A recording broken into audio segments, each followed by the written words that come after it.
on? Yes. Thanks, Wilbert. I forgot how much I'd given you there. That's a lot. All right, good morning, folks.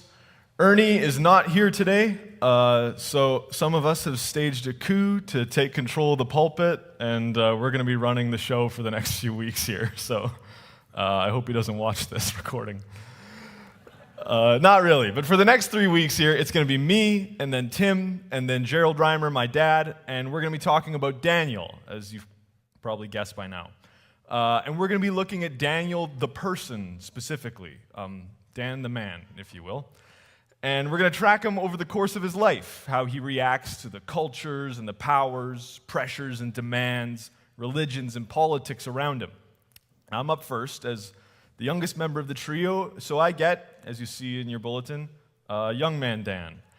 And I'm going to be covering the first 2 chapters of the book here today. These chapters cover Daniel's arrival in Babylon, his training to enter the royal service in Babylon, and then the big dramatic display of God's power in him of his younger years, describing and interpreting Nebuchadnezzar's first dream. So that's what we're going to look at here today. In order to start, though, we'll have to set the scene. Understand what the world is here. Daniel isn't in Babylon just visiting. He's not there with his guys, Hananiah, Mishael, and Azariah on like a boys' trip. He hasn't heard Babylon's great this time of year or anything. I find the idea of that kind of funny, which is why I've included that, but I got to switch tones dramatically here because the truth is like really dark. It's world-shattering. The first verse of Daniel reads, "In the 3rd year of the reign of Jehoiakim, king of Judah, Nebuchadnezzar, king of Babylon, came to Jerusalem and besieged it. And the Lord gave Jehoiakim, king of Judah, into his hand." Now, there's a lot of debate over the timeline here, when this besieging started, versus when it ended, versus when Nebuchadnezzar became king, versus whether they counted his first year as his first year, all of that stuff. But the important thing to note here is the utter collapse of Judah. Their society has fallen. Now, this has been building for a long time.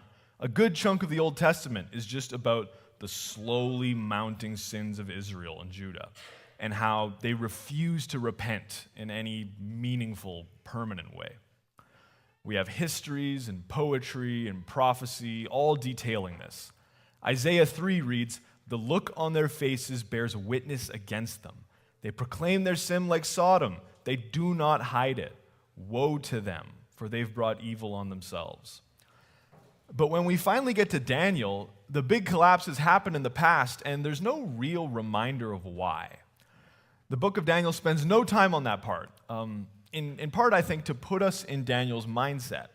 Daniel's been a teenager as his world was collapsing. He hasn't been oppressing the poor or anything. He was a child. Daniel was probably not dwelling on the theological ramifications of this destruction. He was just trying to stay alive.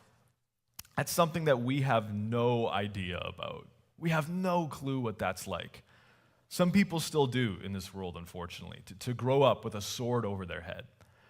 And I don't know either. I can't tell you what it's like. But we can try to imagine, and I think it's important to try, because we're going to be tracking with Daniel over the course of his life, and this is how it starts.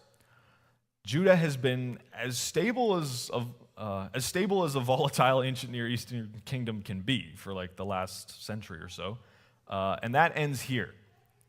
Daniel's formative moments are at the end of a nation's slow, exhausting, agonizing downfall, and he's swept away along with all these other young Hebrews to Babylon, and then eventually to Persia, though that's getting ahead of ourselves. He's a stranger in a strange land, and in all likelihood, he's 16 or 17 when he's taken by the Babylonians. He's old enough to be useful, but not old enough to be dangerous. That's the key here, and I think that's why he's taken. We know that he's from some kind of upper-class family because verse 3 tells us that the king told his chief eunuch to bring youths without blemish from the royal family or the nobility. So he's likely being trained as a diplomat or a leader of some kind for his schooling. And he's seized before graduating and removed from all his mentors and teachers, but that's the foundation, both of his work abilities and probably his faith too. And guys with a good foundation, but not much more than that, is exactly who the Babylonians want. By their way of thinking, if he had a bunch of experience already, at best, he wouldn't be teachable, He wouldn't be adaptable to new Babylonian ways, and thus he wouldn't be useful. And at worst, he'd just be like actively plotting against the Babylonians, right? But a young guy with a lot of promise, though, well, his brain's still malleable. He can still learn a new language and culture without too much trouble. And also, you want a guy with a lot of promise with you, and also away from the other guys, too. It cuts both ways. It's like any sports team. If you sign a valuable player away from another team, you're not just happy that they're on your team, although that's true. You're also happy that they're not contributing to the other team anymore. Particularly if they're conference rivals, you're glad they're with you now, but even if they were somewhere else, at least they're not with those guys anymore. So, in a mixture of all of this, geopolitical maneuvering and stuff, Daniel arrives in Babylon. Like we said, stranger in a strange land. And one of the main questions of the book is how to be faithful in this new context. How will their principles survive here? Many of the stories in this book are about the pressure that Daniel and the other young Hebrews will face in a foreign culture with its learning and its expectations. And the repeated answer is that when they're faithful to God, God makes it possible to keep their faith. And not just survive there, but actually excel. Goldingay writes that no young man ever goes from a country home to a large city, say to a great metropolis, without grave temptations crossing his path on his entrance. Tale as old as time, he says, and we'll see very shortly what the temptations that Daniel faces are. Verse 4 says that Daniel and the other Hebrews are to be brought to stand in the king's palace to teach them the literature and the language of the Chaldeans, and the king assigned them a daily portion of the food that the king ate and of the wine that he drank. And they were to be educated for 3 years. So like magician college. Baldwin writes that to begin to study Babylonian literature was to enter a completely alien thought world. According to the Sumerians and the Babylonians, 2 classes of persons inhabited the universe, the human race and the gods. And preeminence belonged to the gods. But they were not all equal. At the lower end of the divine scale came just a ton of minor deities and demons, while a trinity of great gods, Anu, Enlil, and Ea, stood at the head. And the modern scholar will observe that many of these gods are personifications of parts of nature. The sun god, the moon god, there are obvious examples of this. So this is the environment that Daniel's been dropped into. He goes on, the writer of Daniel implies no objection to the study of a polytheistic literature in which there's magic and sorcery and charms and astrology, even though these had long been banned in Israel. These young men from Jerusalem's court needed to be able to study this literature objectively without allowing it to undermine their faith.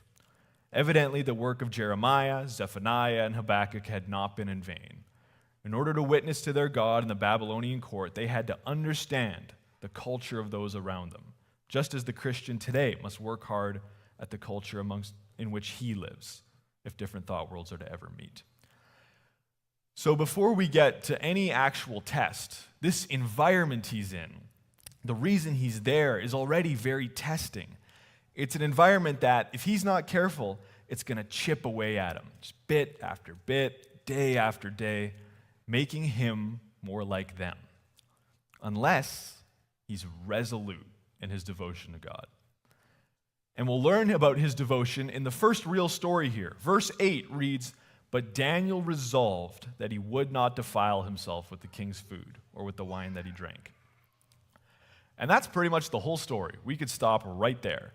From the very beginning, Daniel resolved that he would not defile himself. Daniel resolved. Despite pressure, despite scrutiny, despite threats, despite danger, Daniel resolved to be faithful to the Lord. Another commentator writes that he was going to do right today and let the tomorrows take care of themselves. That firmness of purpose and the strength of the Lord was the secret of his success. Right there, that very moment, he overcame. And from that hour, from that moment, he could go on conquering because he had started right. We'll come back to this at the end, of course, but that's the point of this entire message. So if you paid attention there, you can zone out later. It's fine. Daniel's success is telegraphed right here. He'd started right, and therefore he would continue right. It reminds me of Jesus' parable of the talents. When the man given 5 talents turns it into 5 more, his master gives him that famous seal of approval. Well done, good and faithful servant. You've been faithful over a little, I will set you over much. The same principle is at play here. Daniel's being faithful in a very little thing. But because he's faithful, he'll be given greater and greater assignments. This isn't some grand stand pleading for the survival of his people like Esther. It's just food. But Ford writes, could it be that the depth of love is best revealed in the little things? Great doors often swing on little hinges. I like that line. Great doors often swing on little hinges. But let's get to the actual faithfulness here. Why is Daniel refusing the king's food and wine? Why does he do that? Nearest I can tell, there's three possible reasons, perhaps more than one in play at any time. One commentary I read suggested that, given all the sorcery and polytheism at play, this food's been involved in idolatry. Maybe it's even been sacrificed to idols. That's why Daniel wants no part of it.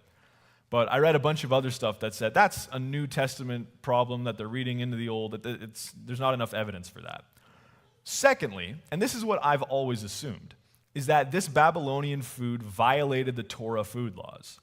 And Daniel, while willing to go by a new name and willing to accept new training, is not willing to break his God's laws in this way. I think this is almost certainly part of it.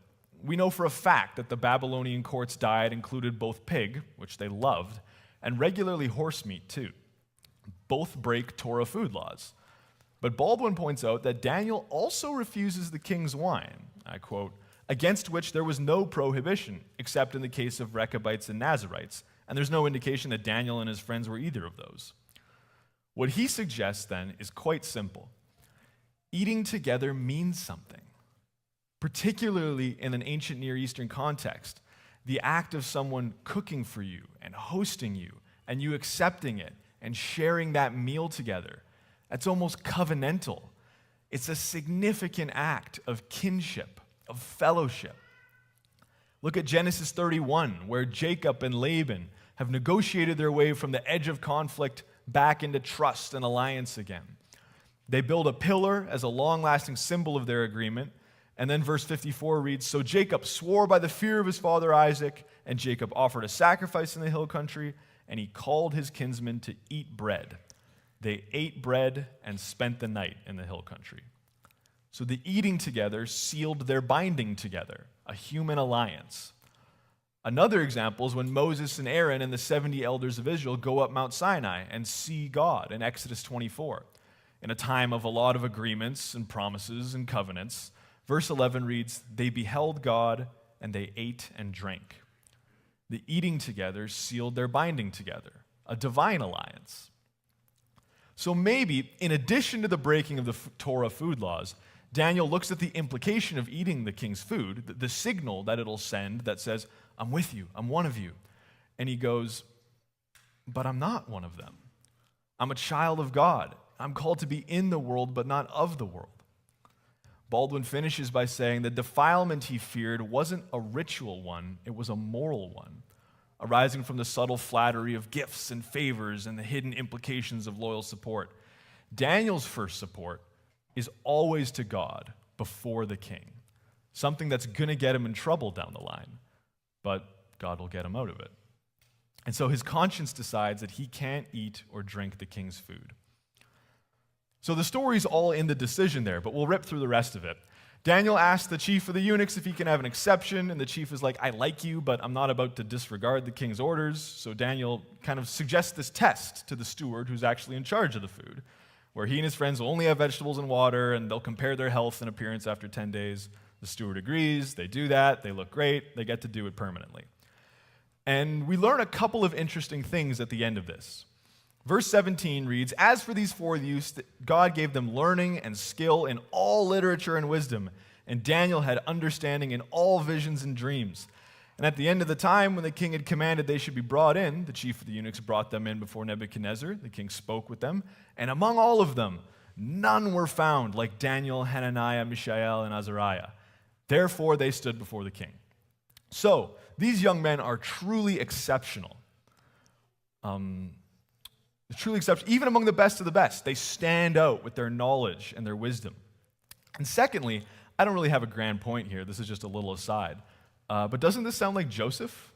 Joseph, the patriarch, who's a young Hebrew, swept away from his family to a strange kingdom, elevated to be right beside the king because of his wisdom, and specifically the Lord using him to interpret dreams. I don't have a grand theory or takeaway here, but that's interesting to me. Young people who want to serve God planted at the heart of empires, mostly considered God's people's enemies. There's a theme there. Anyway, that passage ends with this sentence, and Daniel was there until the first year of King Cyrus.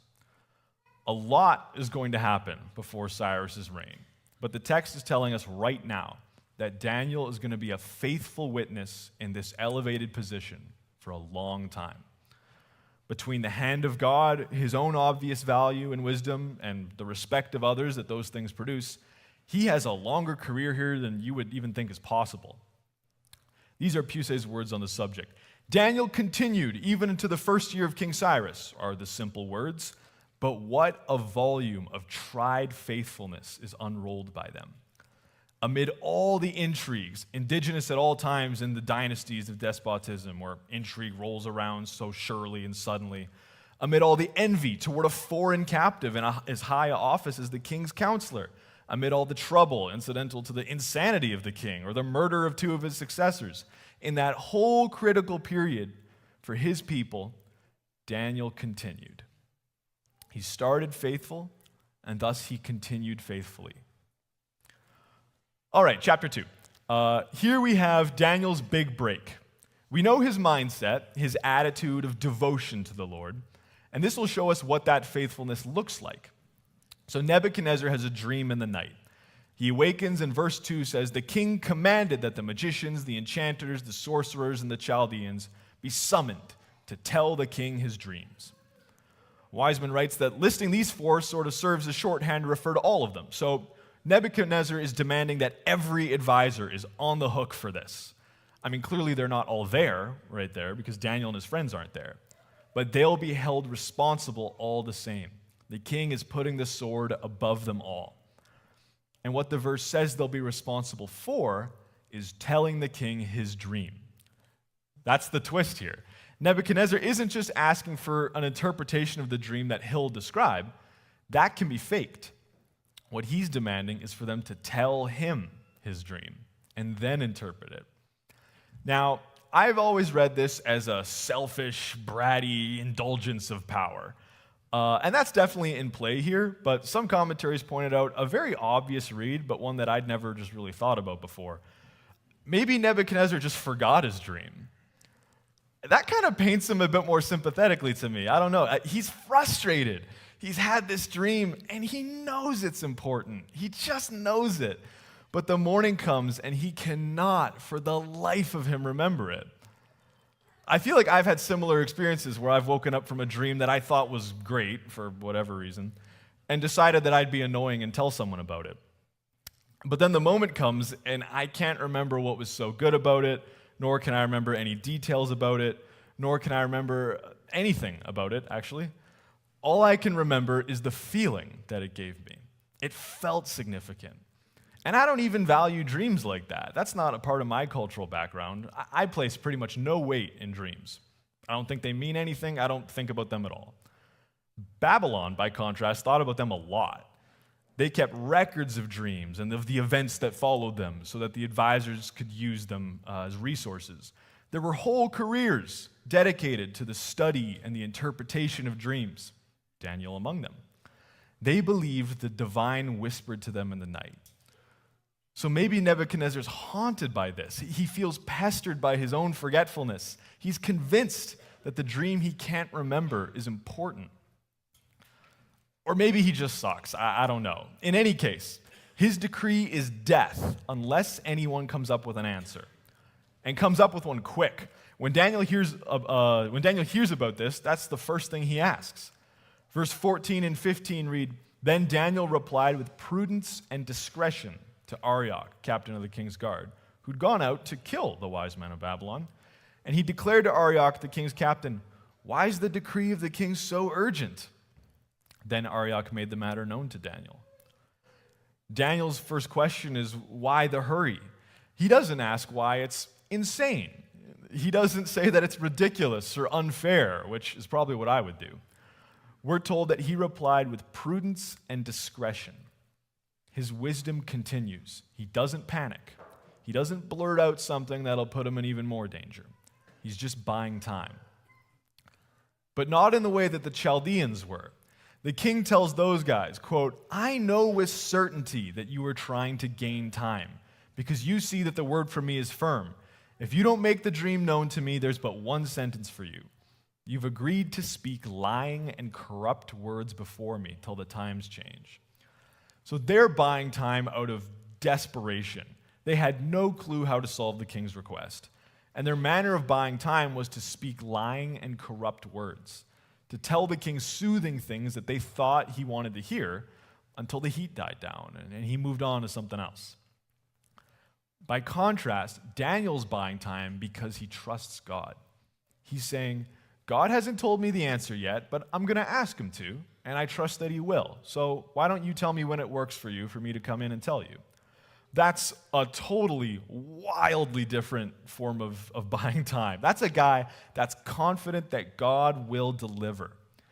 He's making an appointment to interpret a dream, and he doesn't even know what it is yet, let alone the interpretation. But God has had him so far, and he trusts that God will continue to hold him close. I can't imagine the stress of this. Verse 17 reads, Daniel went to his house and made the matter known to Hananiah, Mishael, and Azariah, his companions, and told them to seek mercy from the God of heaven concerning this mystery, so that Daniel and his companions might not be destroyed with the rest of the wise men of Babylon. I think the language here really sells the desperation. They're not just praying, they're seeking mercy. Their great learning will not help them. Their intrinsic wisdom will not suddenly inspire them to answer. They're wise and they're capable, but this is beyond them. The only hope they have is God showing mercy to them, blessing them with something that they have no hope of getting on their own. And he does. Verse 19 reads, Then the mystery was revealed to Daniel in a vision of the night, and Daniel blessed the God of heaven. Daniel's prayer of blessing here is entirely about God, praising his greatness, and more specifically, the way he gives. The prayer is thanking God for the blessings he gives to us. Daniel says that God changes times and seasons. He gives wisdom and knowledge. He reveals deep and hidden things, and he's given me wisdom and might. Baldwin writes that relief found expression in a spontaneous hymn of thanksgiving to the only God who could so answer prayer. But there was also awe, because that same God, unseen and infinitely great, had been directly in touch with him personally. What a wonderful moment for Daniel. God has come through for him, and he's come through for him personally, relationally. Daniel knows his God. God's blessed him with an answer he could have never gotten on his own, and so Daniel gives him the glory. Compare that with Arioch. The guard introduces him and says, I have found among the exiles from Judah a man who will make known to the king the interpretation. He's taking credit. Lord, look, my Lord, what I've done for you. I've found this man. Daniel, by contrast, says, No wise men, enchanters, magicians, or astrologers can show to the king the mystery that the king has asked. But there is a God in heaven who reveals mysteries, and he has made known to King Nebuchadnezzar what will be in the latter days. Your dream and visions of your head as you lay in bed are these. And off he goes. And I'm really not all that concerned with the content of the dream, to be honest with you guys. There's potent imagery of a towering statue with tactile materials, and destruction comes crashing in, and it's all a metaphor for kingdoms and powers. It's what Nebuchadnezzar needs to hear, and it points to God's sovereignty, but it doesn't really affect Daniel himself all that much. So we'll read the end of the story, we'll observe a couple of things about it, and then we'll wrap up. Daniel ends his interpretation of the dream in verse 45, saying, I'm going to read the rest of the story here. A great God has made known to the king what shall be after this. The dream is certain, and its interpretation sure. Then King Nebuchadnezzar fell upon his face and paid homage to Daniel and commanded that an offering and incense be offered up to him. The king answered and said to Daniel, "Truly, your God is God of gods and Lord of kings and a revealer of mysteries, for you've been able to reveal this mystery." Then the king gave Daniel high honors and many great gifts and made him ruler over the whole province of Babylon and chief prefect over all the wise men of Babylon. Daniel made a request of the king, and he appointed Shadrach, Meshach, and Abednego over the affairs of the province of Babylon. But Daniel remained at the king's court. So the first thing to note here is that Daniel emphasizes God's power and the certainty of what this means. And Nebuchadnezzar goes, "Whew, good job, everyone. That was awesome." He doesn't really dwell much on what this dream actually means, even though, isn't that all he wanted out of this? Wasn't that the whole point of this entire thing? Baldwin writes that Daniel lays stress on the certainty of the dream and its interpretation because he wants the king to face up to its immediate implications. This is just what Nebuchadnezzar did not do. He asked no questions, either about the future or Daniel's great God. Relieved that he was the head of gold and his fears were groundless, he concerned himself with the present and the man who met his need. Despite Daniel's assurances that it was God who both brought about the interpretation and is going to bring about the events interpreted, Nebuchadnezzar can't get past the guy in front of him. And the final note here, this talk of Nebuchadnezzar, quote, paying homage to Daniel, commanding that an offering and sacrifice be offered up to him, well, that might set off some alarm bells in our heads. Is this not the exact type of thing that Paul and Silas aggressively shut down in Acts 14? Paul heals a guy, and we read that priests, quote, brought oxen and garlands to the gates and wanted to offer sacrifice with the crowds.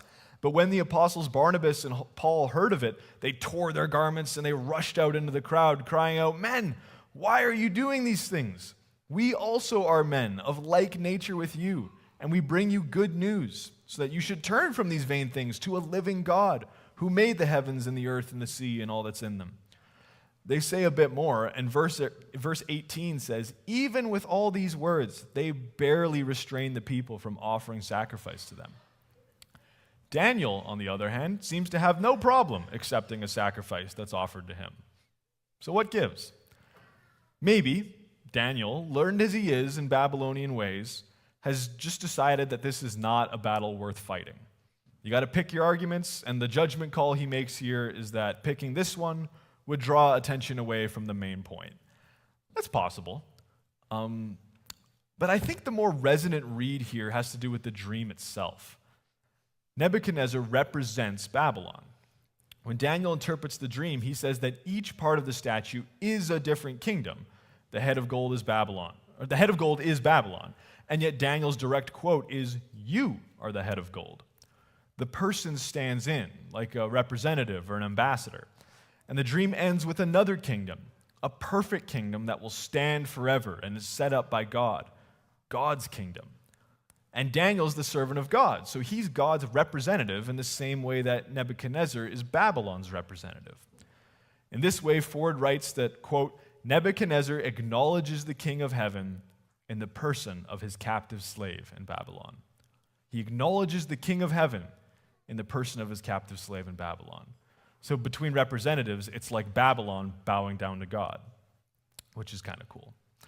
The sacrifice from Nebuchadnezzar to Daniel is really a sacrifice to God through his servant. And I think that's why Daniel allows it. We've seen through the way he speaks that mistaking God's power for his own is not something he really struggles with. All right, so those are the first two chapters of Daniel, with our focus dialed in on Daniel the person, Dan the man.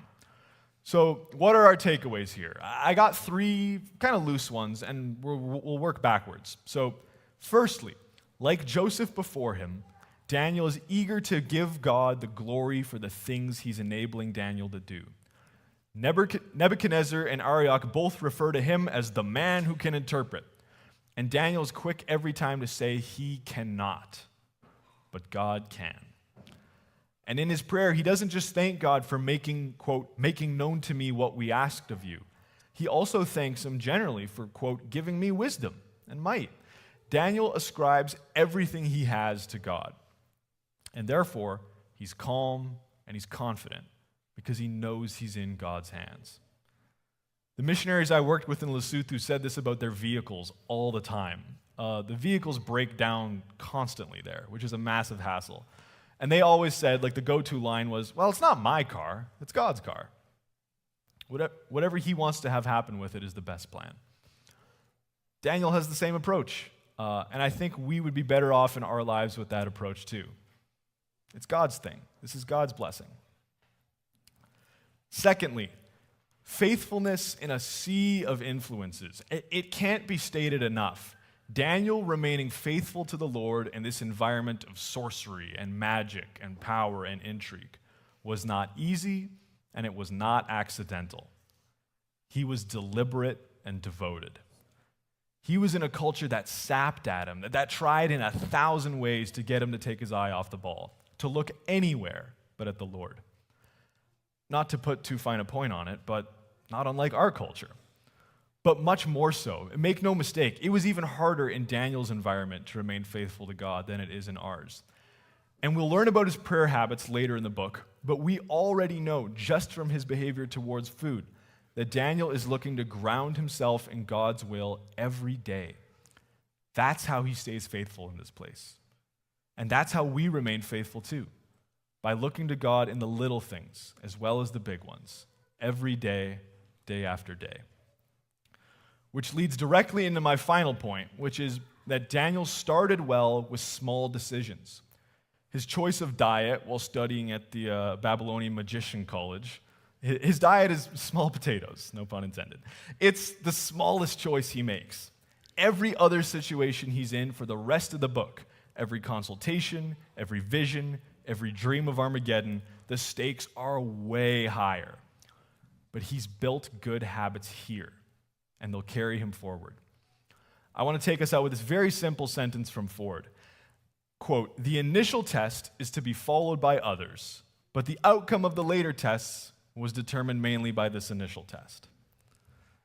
This test will be followed by a lot of others, but those have already been decided by how he responded to the first one. From here on out, he's good. The stakes go up, but Daniel, the person, doesn't really change much over the course of the book. He doesn't need to. He's aligned himself correctly on God's path. And no matter how high or how far he's flung, he took the time before it all to aim himself toward God. Let's aim ourselves towards God now. Before crazy events come, before we're flung into new circumstances, before the tests ramp up in intensity, aim yourself toward God now, and he'll take care of the rest. Let's pray. Lord, we thank you for the example of Daniel, for his faithfulness in a culture that did not want that and did not accept that. And despite that, he grounded himself in you day after day and was able to stand before kings and praise you, Lord. What a cool thing, God. And I pray that we could be people that have that same spirit in us, people that are looking to you day after day, ready to speak your word before whoever's in front of us, from the greatest to the smallest. We love you a lot, Lord Jesus. We pray this in your name. Amen. All right, I think we don't really have time for questions, so maybe worship team can come up and we'll do that.